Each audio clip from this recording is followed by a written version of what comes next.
Live from New Delhi, you're watching DD India Live, India's voice to the world. I'm Siddharth Bharadwaj. Coming up in the next 30 minutes. US President Donald Trump says there will likely be more US deaths as Iran strikes to continue until all objectives achieved.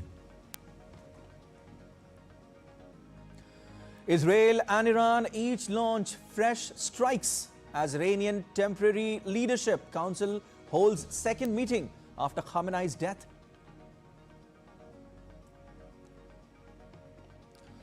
UAE closes embassy in Iran after 4 killed in attacks across the Gulf. President Nayan talks to Trump. Indian Prime Minister also speaks to UAE counterpart, supports de-escalation, regional peace, security and stability.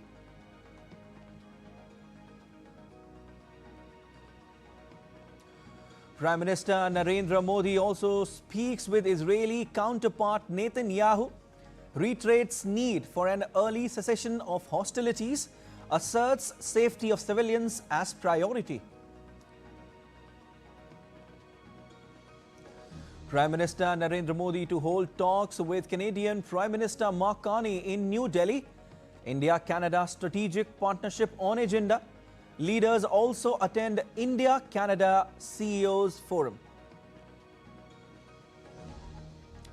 And in sports, sensational 97 from Sanju Samson powers India to a thrilling 5-wicket victory over West Indies in T20 World Cup Super 8 game, sealing their place in the semi-finals.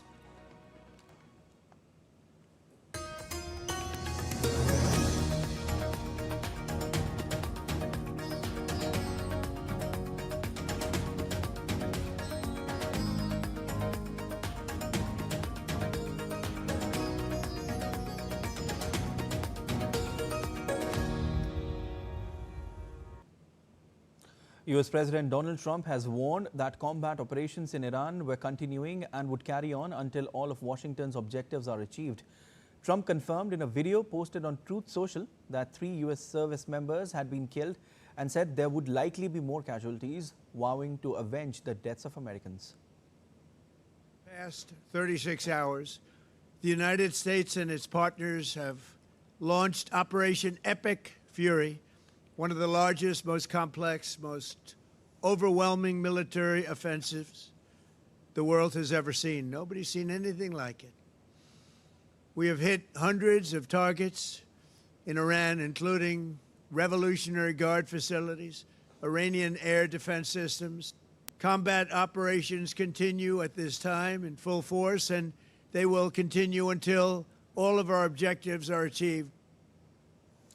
As the conflict entered its third day on Monday, Trump said 48 Iranian leaders had been killed and that the US military had started sinking Iran's navy, destroying 9 Iranian warships so far and going after the rest. US aircraft and warships have struck more than 1,000 Iranian targets since Trump ordered the start to major combat operations on Saturday. The strikes include B-2 stealth bombers dropping 2,000 LB bombs on hardened underground Iranian missile facilities. Meanwhile, Trump has called on Iranians to topple their government, but on Sunday told a magazine that Iran's new leadership wanted to talk to him and that he has agreed. British Prime Minister Keir Starmer said that his country has accepted a US request to use British bases for defensive strikes against Iranian missiles in storage depots or launchers. He reiterated that Britain was not involved in the joint US-Israel airstrikes on Iran, adding that Britain would not join further waves of strikes. The United States has requested permission to use British bases for that specific and limited defensive purpose.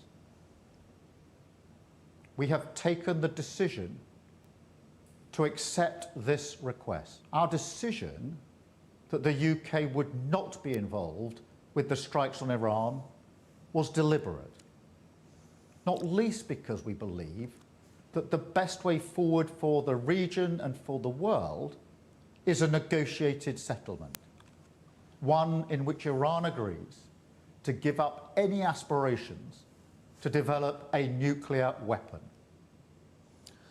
Meanwhile, Iranian leadership held the second meeting of the Provisional Leadership Council late Sunday night.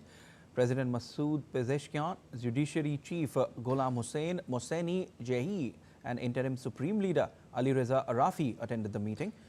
Earlier, country's President Masoud Pezeshkian said the Leadership Council has temporarily assumed the duties of Supreme Leader following the killing of Ayatollah Khamenei, who had led Iran since 1989. The Gulf states on Sunday vowed to defend themselves against Iranian attacks and take all necessary measures to protect its security and stability. The Gulf Cooperation Council, in an extraordinary meeting on Sunday, condemned what it described as Iranian missile and drone attacks on member states, calling the strikes violations of sovereignty and international law. The bloc, comprising the United Arab Emirates, Bahrain, Saudi Arabia, Oman, Qatar and Kuwait, said any attack on one member is considered an attack on all under its joint defense agreement and affirmed its right to self-defense. In the statement, the Council said it would take all necessary measures to protect its security and stability, including the option of retaliation. The Ministerial Council called upon the international community to strongly condemn and denounce these aggressions.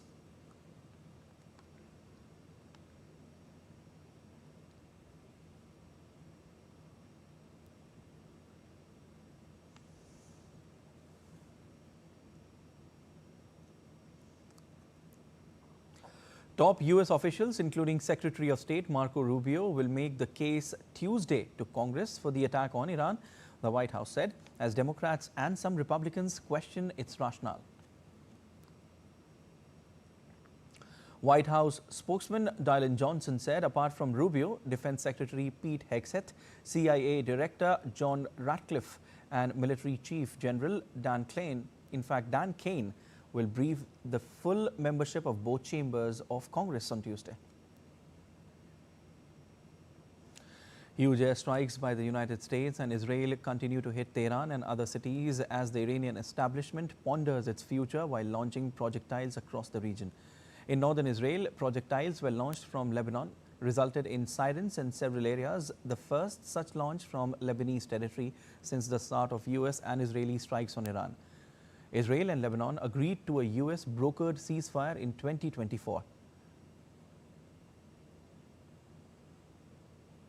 Hezbollah is the Shiite Muslim group and Tehran's principal ally in the West Asia.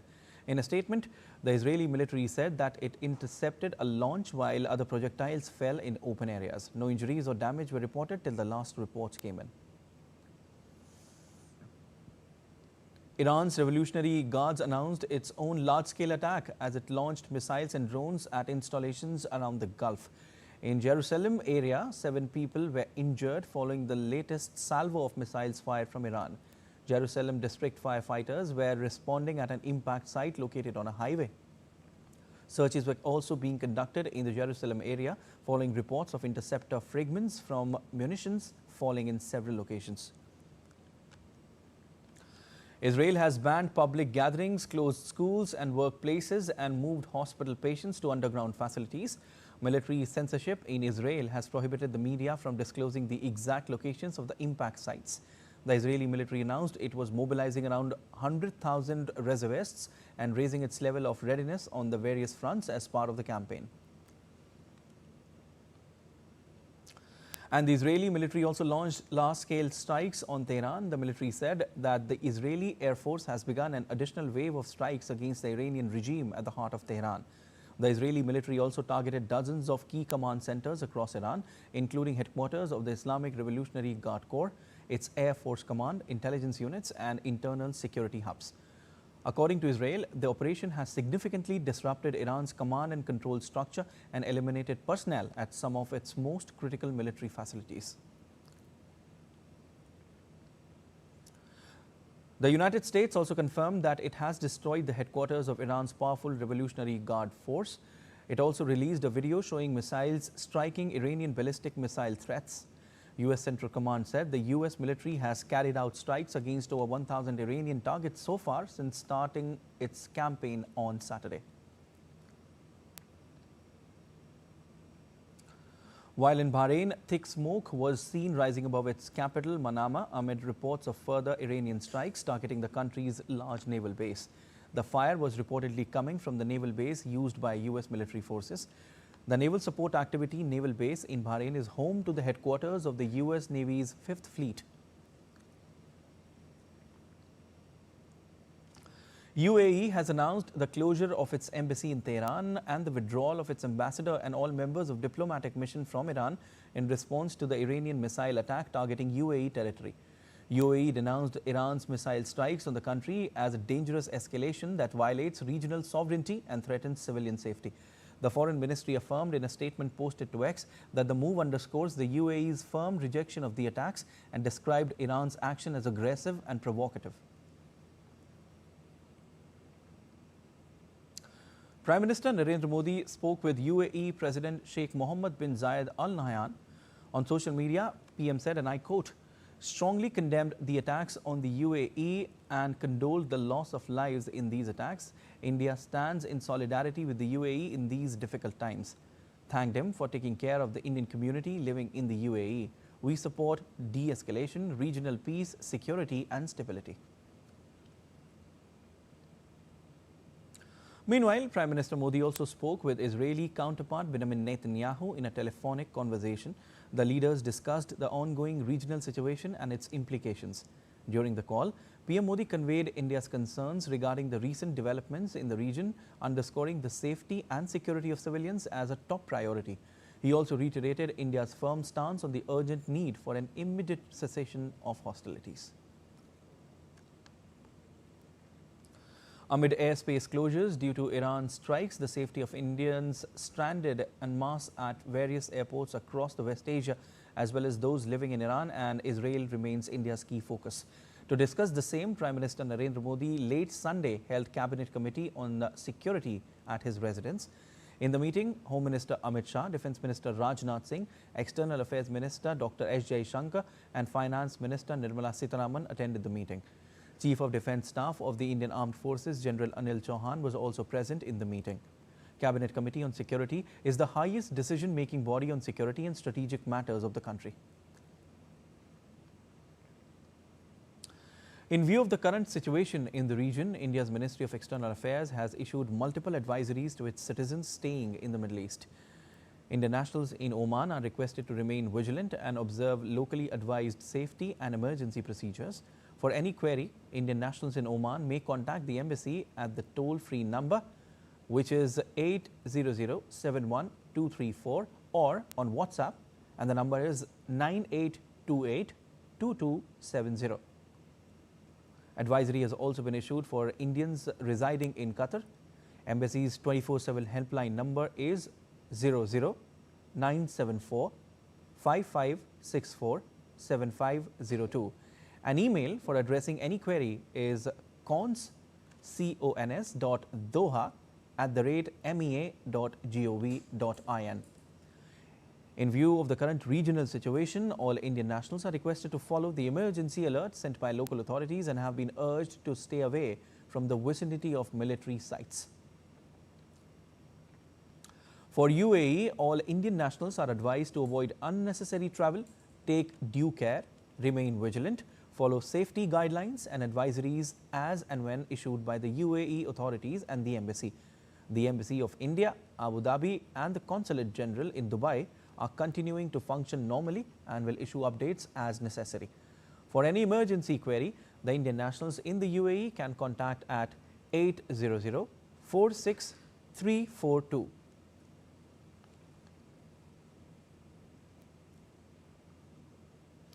Amid heightened conflict, countries across the globe are gearing up to deal with any uncertainties. French President Emmanuel Macron held a meeting of Defense and National Security Council in Paris on Sunday to discuss the situation. He called Iran's retaliatory strikes on other West Asian countries disproportionate and indiscriminate and said France was strengthening its defensive posture in the region. He added efforts were still underway to ensure the safety of French citizens in the region as well as their repatriation when the airspace reopens. The International Atomic Energy Agency will hold an extraordinary meeting on Iran on Monday in wake of the US-Israeli strikes on the Islamic Republic aimed in part at Tehran's atomic program.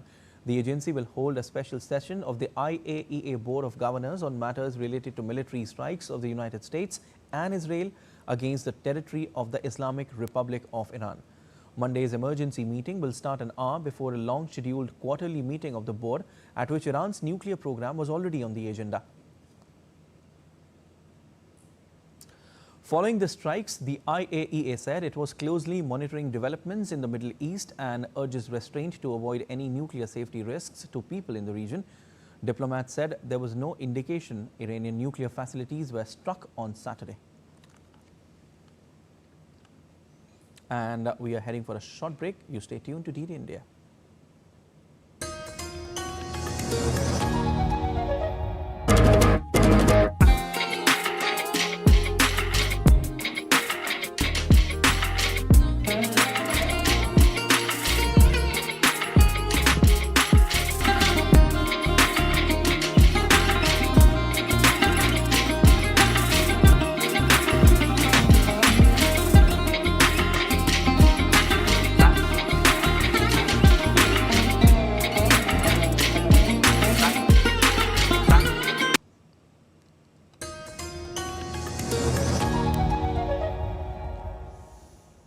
You're watching DD India Live. I am Siddharth Bharadwaj. In some other news, Prime Minister Narendra Modi will hold talks with Canadian counterpart Mark Carney in New Delhi on Monday. Both leaders will review the progress achieved till date across diverse areas of the India-Canada strategic partnership, building on their earlier meetings in Kananaskis in June 2025 and Johannesburg in November 2025. The leaders will also take stock of ongoing cooperation in key pillars including trade and investment, energy, critical minerals, agriculture, education, research and innovation, and people-to-people ties. They will also exchange views on regional and global developments. Prime Minister Modi and Prime Minister Carney will also attend the India-Canada CEOs Forum scheduled later in the day.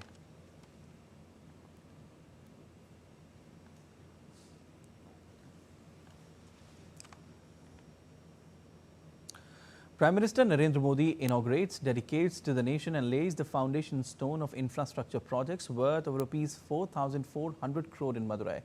A detailed report. Prime Minister Narendra Modi laid the foundation stone and inaugurated various development-led projects in Madurai worth around rupees 4,400 crores for the betterment of regional economy and for the ease of living of the common citizens. While addressing the official function, the Prime Minister emphasized on Tamil Nadu's pathway to progress, highlighting the importance of the projects. We are inaugurating 8 redeveloped stations across Tamil Nadu. The dedication of the Chennai Beach, Chennai Egmore 4th line will benefit thousands of daily commuters in Chennai. I am also pleased to inaugurate Akashvani's new FM relay transmitters in Kumbakonam, Yerkad and Vellore. These radio stations will be dedicated to your service from today. Prime Minister Modi later proceeded to the Arulmigu Subramanya Swami temple in Tiruparankundaram and performed puja.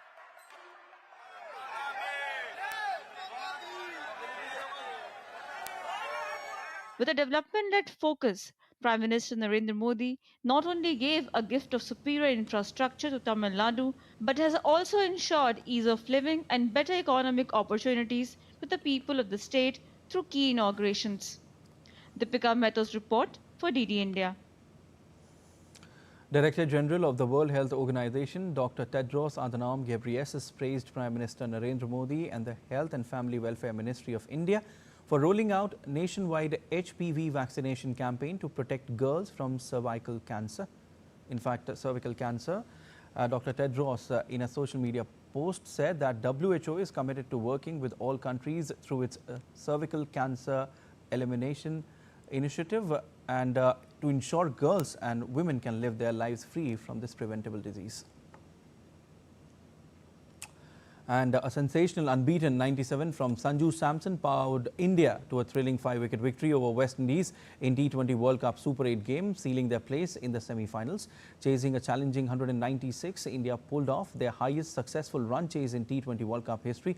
It was 173 earlier 2014 World Cup. With this victory, India move into the semi-finals with strong momentum. They will now face England on Thursday, March 5th, in what promises to be a thrilling contest between two top T20 sides at Wankhede Stadium in Mumbai. In another match for the semi-finals position, South Africa produced an unconvincing performance with the bat but beat Zimbabwe by 5 wickets to set up a semi-final against New Zealand.